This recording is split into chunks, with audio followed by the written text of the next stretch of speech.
a bombed out room in Belfast, a young boy is crying. He's alone and he don't understand how the teachings of one book, built on love and understanding, could cause the hurt and killing in his land. In an old part of Jerusalem, two children are playing. They run and laugh the way that it should be, but one will wear the star and one will wear the crescent. They'll grow up and change from friends to enemies, but we are one. Hello viewers, we are here again to bring you this very educative, informative and thought-provoking program, Peace, Unity and Security Education, a program aimed at inculcating the moral and spiritual values of love, peace, unity, service to humanity and corruption-free society. The program is being brought to you courtesy of the National Spiritual Assembly of the Baha'i Community in Nigeria in collaboration with the Foundation for Peace and Security Education, FOPSE. Today's edition is dedicated to the 2020 International Women's Day with focus on the Baha'i principle which stipulates equality between man and woman. As usual, the untiring retired Commissioner of Police, Barrister Lawrence Alobi, is here to take us through this journey. But first, with a prayer. Sir, you're welcome to the program. Thank you and good morning. Let us pray. This is a prayer for teaching. O God, my God, aid thou thy trusted servants to have loving and tender hearts. Help them to spread amongst all the nations of the earth the light of guidance that cometh from the company of the on high. Verily, thou the strong, the powerful, the mighty, the all-subduing, the ever giving. Verily, art thou the generous, the gentle, the tender, and the most bountiful. This prayer was revealed by Abdul Baha. Thank you for that prayer. As you recall, the International Women's Day is observed every year on March 8th, and it's therefore apt that the 2020 International Women's Day is with the theme, I am Generation Equality, Realizing Women's Rights. This brings me to one of the cardinal principles of the Baha'i faith, which stipulates equality between man and woman. So, looking at this year's theme on the International Women's Day, I am Generation Equality, Realizing Women's Rights. What does this theme have in common with the Baha'i principle which stipulates equality between man and woman? Yeah, thank you very much. You see, like we Baha'is believe and know that Baha'u'llah is the prophet fan of God for this age, the mouthpiece of God on this age, and we believe in the principle of progressive revelation, that God reveals to mankind progressively, and God reveals to mankind through his chosen messengers.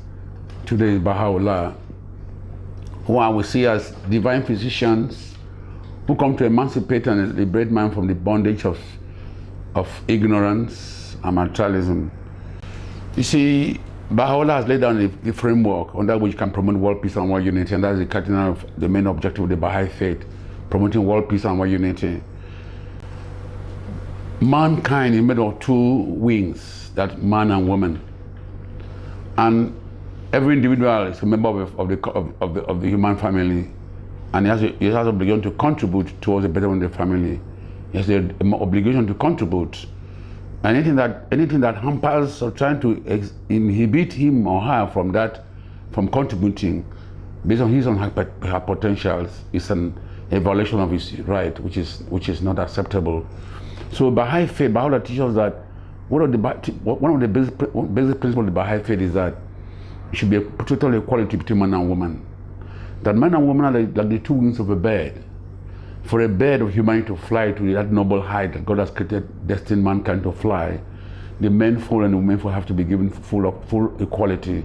Equality in education, social and economic and political affairs of life, in governance. They have to be developed alongside with the men. And because if one wing of the bird is weak, and if only one wing is strong, the bird cannot fly to that height, that height that one may wish to fly. So if mankind has to really, Baha'u'llah says, for mankind to develop to that height, to attain that noble height that God has created, God has wished mankind, has willed for mankind, both the man and the woman have to be given full equal opportunity to develop. And it is a divine law, and that is one of the ways to promote peace and security in the world. Because the women constitute more than half the number, to 3/4 of the population of the world. And if you now deprive the women of they exercising the right to be educated, the right to be fully engaged, to be involved in governance, the right to be involved in decision making, the right to participate in aspect of economic activities, and the right to contribute to the well-being of the humanity. It is a world that will be depriving itself of those potentials that God has given to the woman. Women have great potentials. The woman is the first teacher of the child. The woman that begins to, when a child is born, is a woman that teaches the child how to smile. When a mother breastfeeds the child, she smiles. The child learns how to smile. There's a mother that teaches the child to say daddy, mommy, and so forth. So the woman is the first teacher. And it is, if you say to teach the woman, educate the woman, educate the world. Because therefore, if you deprive the woman of education, deprive the woman of the potentials, if you suppress and manipulate him, you are depriving mankind from benefiting from those potentials that are innate in women. So therefore, the Baha'i faith emphasizes that women and women have to give equal opportunity to enable men and women to develop. That those barriers that it is incumbent on us, on the world today, in line with the Baha'i teachings, to remove all those barriers, based on religion, based on tradition, based on culture, or gender discrimination. They hampered progress, they exacerbate insecurity, and exacerbate injustice. Injustice leads to conflict, and when there's injustice, it brings in conflict, and it creates poverty. No, so it's therefore we Baha'is believe that from the Baha'i teachings that women are a very strong segment of the society that can contribute meaningfully to better in the world. And to do that, they have to be given equal opportunity with men for them to also develop. It's a world of competition, not a world of competition. Men and women are not competing. It should be collaboration, cooperation, and reciprocity. The men need the woman need the men. So they should have principle. We should demonstrate those principles of cooperation and collaboration, mutual support. Because if the two wings, like I said, two wings of humanity really need to grow. If humanity need to progress to that noble height, the women and the men need to progress together, need to cooperate together, and they need to also give equal opportunity to develop. In fact, the mankind will not attain that desired, that noble station which God has destined him to be. And it's also the will of God. There should be justice is equal participation, full equal participation of all individuals. If the private individual from participating in governance, in decision making, in contributing, you are then depriving humanity from growing to the desired level of attainment.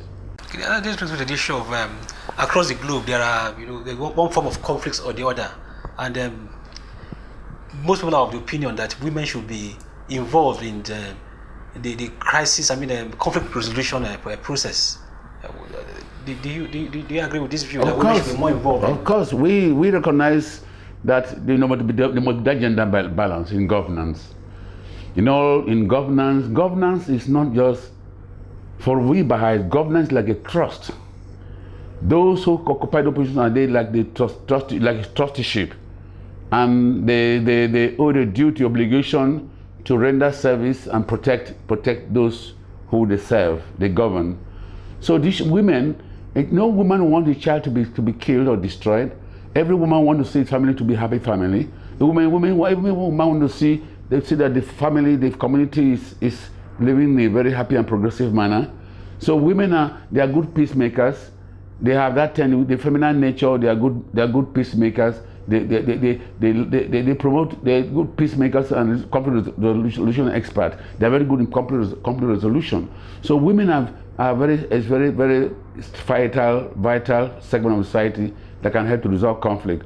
Women will not want, no woman, like I said, will want his children to be taken to war, to be killed. No man want, no woman will want to promote injustice in the family or promote conflict or promote hatred.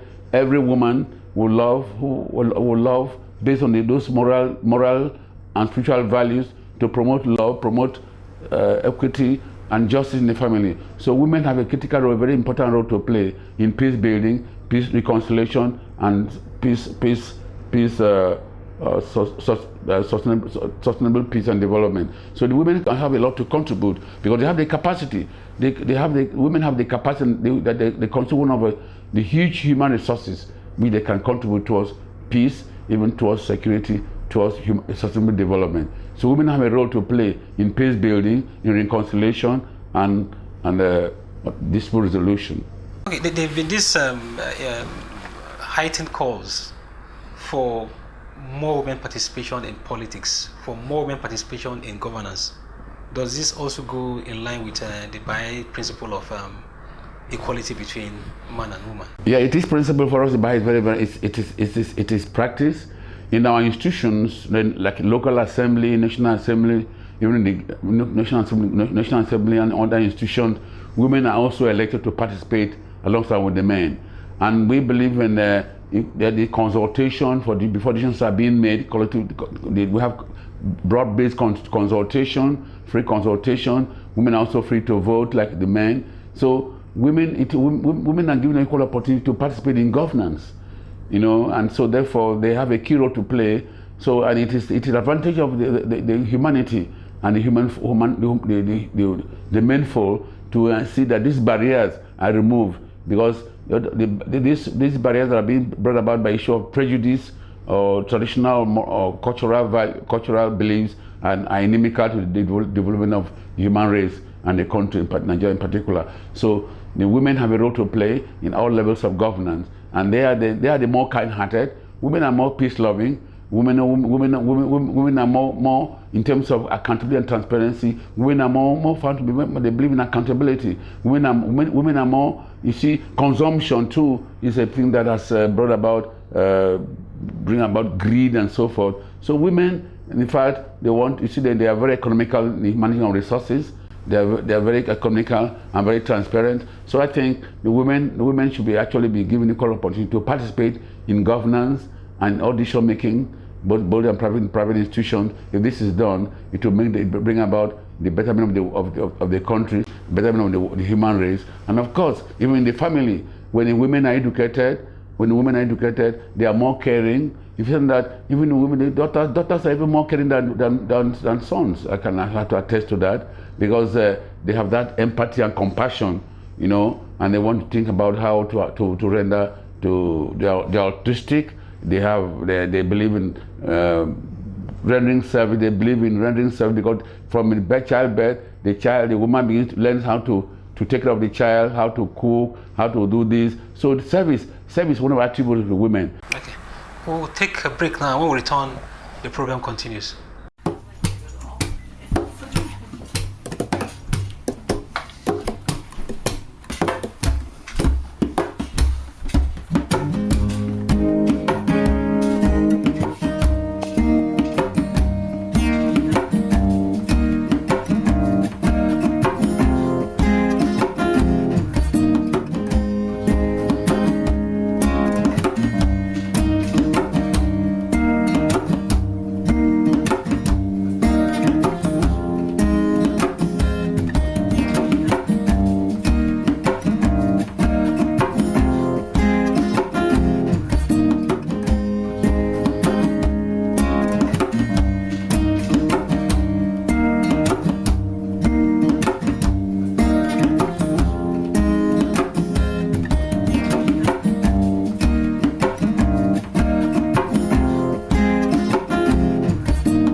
Welcome back from that break. If you're just tuning to the program, it is Peace, Unity and Security Education, a program brought to you courtesy of the National Spiritual Assembly of the Baha'i community in Nigeria, in collaboration with the Foundation for Peace and Security Education, FOPSE. And our guest has been retired Commissioner of Police, Barrister Lawrence Alobi. So before we went on that break, you were talking of how important women are in the society. And in recent times, there have been this call for government to really intervene in halting some cultural practices that tend to deprive women of a lot of things, especially when their husband is no more. You see, this discrimination against the women and gender inequality and discrimination, it promotes some negative bad habits and attitude among the menfold. See, they restrict, they begin to ask for some undue rights, and they see that without they make the women feel that they without the man, the woman cannot be protected. You see, we need each other, like I said earlier. It's a world based on cooperation and reciprocity and mutual benefit. Those habits that retards and discriminate against women it's not healthy for the society. It's not healthy. It's inimical to the growth and development of society, even the family. So it is important that humanity should realize that the well-being of mankind, its peace and security cannot be attained until the woman fold is given full equal right with the men, equal opportunity, and it's been full and equal opportunity in all affairs of human life.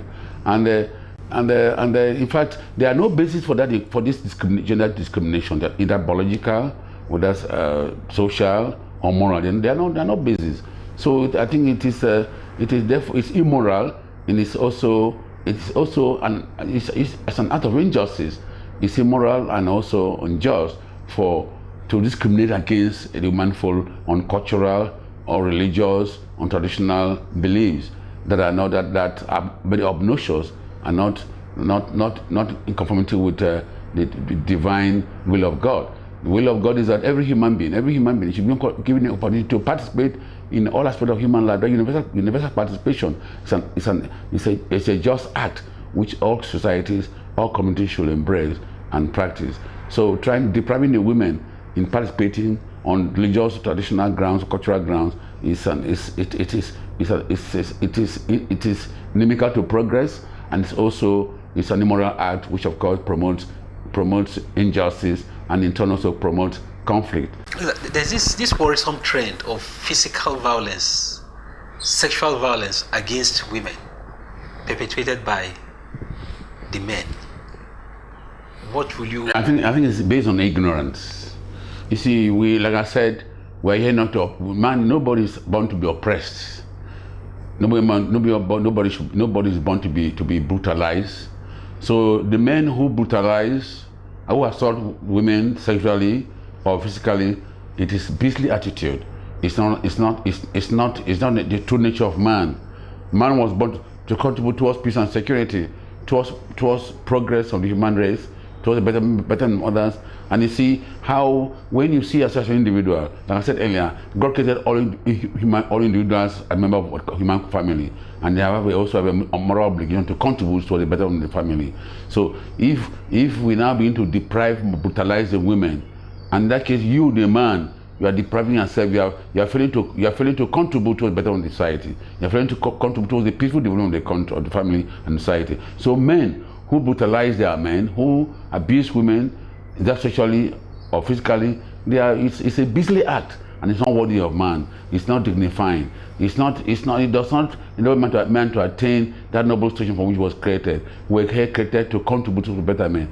We contribute towards cooperation and collaboration amongst ourselves, and to the life, like mutual benefit for both sexes. So this act of the attitude where some, like I said, this discrimination and gender prejudice, it promotes some bad and negative habits to harmful habits amongst men, and that what instead some men feel that they have the right to assault or to batter a woman or to sexually assault a woman. So it is not acceptable, and it is one of the abuse of human rights. So I think, but it's only when through education like this, when we imbibe moral and spiritual values, we know that we will not do anything that will bring shame. The fear of God and fear of shame. Fear of God is that God, not that God is a monster. The fear of God, that God is your creator. You don't want to offend your creator. Because whatever you do, what you ask yourself, what I'm doing, is this what in the sight of God? Will it bring shame to me and my family? If you know it will bring shame, why do you have to do it? It's a shameful act to batter a woman or to abuse a woman sexually. Would you say we have enough laws to actually check violence against women in our society today? Of course, we have laws. There are like the extant laws that prohibit or sanctions against battery or sexual abuse, even the defilement of young girls and so forth, rape. There's so many laws are there. But the important thing is that we knowing that the spiritual quality, the moral quality, moral obligation, you might make laws. The important thing for people to know that, you see, when people begin to have the passion for evil, the crime will continue and transgression will continue. The way man have now that fear, not the fear of not to offend God. They believe that what is worthy of man to do, what is just and right in the eyes of God, and what is due to do the will of God in our life, to be a channel of God's grace to others, to do what God will commend us for. Because this life, we are in this world, this life we are here to, the journey of life is here, as we're in the womb, we develop the fetus, the physical organs, to come to the physical world. In this mortal world, what we develop, the spiritual attributes of God, which enable us to attain the presence of God when we live this mortal world. And those attributes of God is love, mercy, compassion, truthfulness, integrity, service, humility. These are those attributes we need to actually acquire on this earth. So when we leave this mortal world, we'll have a blissful sojourn to our Creator, and our soul will joy. We'll have a peaceful, we'll live in a peaceful abode with the Creator, while attend the presence of God. So it's not right for anybody to batter anybody, to abuse anybody physically or sexually. We should all live by those teachings, moral teachings, that will enable us to attain that noble station which God has created us. Yeah, you've heard it. It's a dishonorable act for men to inflict an act of violence on women. That the men should see the woman as equal partners in progress to make the world a better place for all. The topic has been on the 2020 International Women's Day, with focus on the Baha'i principle, which stipulates equality between man and woman. If you wish to contribute to the program, you can do so through a text, through the number on the screen. So, religious body, do they really have a role to play in promoting the rights of women, going by the principle of the Baha'i principle, which stipulates equality between man and woman? Of course, the principle of equality between man and woman is a divine, it's a spiritual principle as given to us by Baha'u'llah. It's a Baha'i teaching, which is one of the religion for mankind today. Baha'i faith is the religion of mankind for today. Religion comes, God reveals religion to man based on man's needs and capacity. To the needs of mankind today is the challenge of mankind is facing today is conflict, disunity, wars, and so forth. So the world peace and world unity is one of the fundamental needs of mankind today, and to promote world peace. When men and women live in peace and harmony, when the social equality of men and women is fully observed, and when women are emancipated, it will promote the well-being of mankind and bring about the desired peace. So religious institutions should also promote, educate, and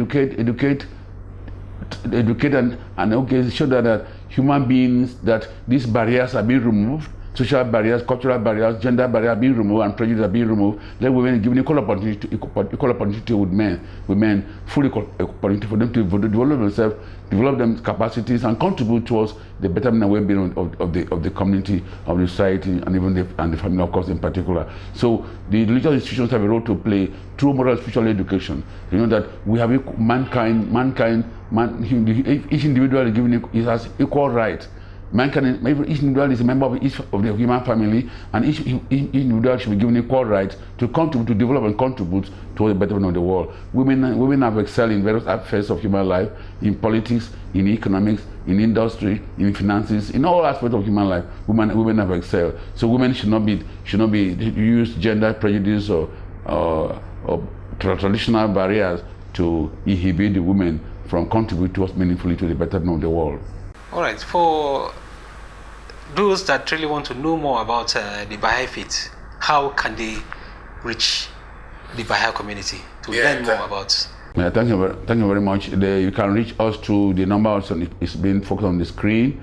It's being projected on the screen, and you can also reach out the addresses. The addresses in our office, our Baha'i house in Gwarempa, and our address in Zauda, and of course the World Regional Baha'i Center in Lagos. You can reach us even through the phone that is also being projected, and also our website. You can reach us. You are free. Try to investigate. So one of the principles of the Baha'i faith is investigation of the truth. You have the right to investigate the truth, not allow prejudice or old dogmas or old beliefs to becloud a sense of reason and sense of judgment. Search with an open mind, and you'll be able to appreciate the value of the beauty of the faith and why the Baha'i faith is needed today in the world to bring about the world peace and world unity and for the betterment of the human race. Well, that's the much we can take on today's edition of the program, Peace, Unity and Security Education. Stay tuned as we come your way again, same time next week. But before we go, let's have a word of prayer. Let us pray for spiritual growth. Oh God, refresh and gladden my spirit. Purify my heart, illumine my powers, and lay all my affairs in thy hand. Thou my God and my refuge. I will no longer be sorrowful and grieved. I will be a happy and joyful being, O God. I will no longer be full of anxiety, won't let trouble harass me. I will not dwell on unpleasant things of life. God, thou more friend to me than to myself. Dedicate myself to thee, O Lord.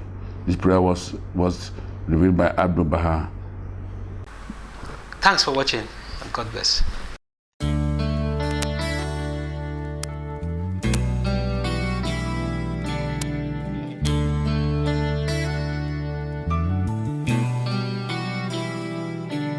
In a bombed out room in Belfast, a young boy is crying. He's alone and he don't understand how the teachings of one book built on love and understanding could cause the hurt and killing in his land. In an old part of Jerusalem, two children are playing. They run and laugh the way that each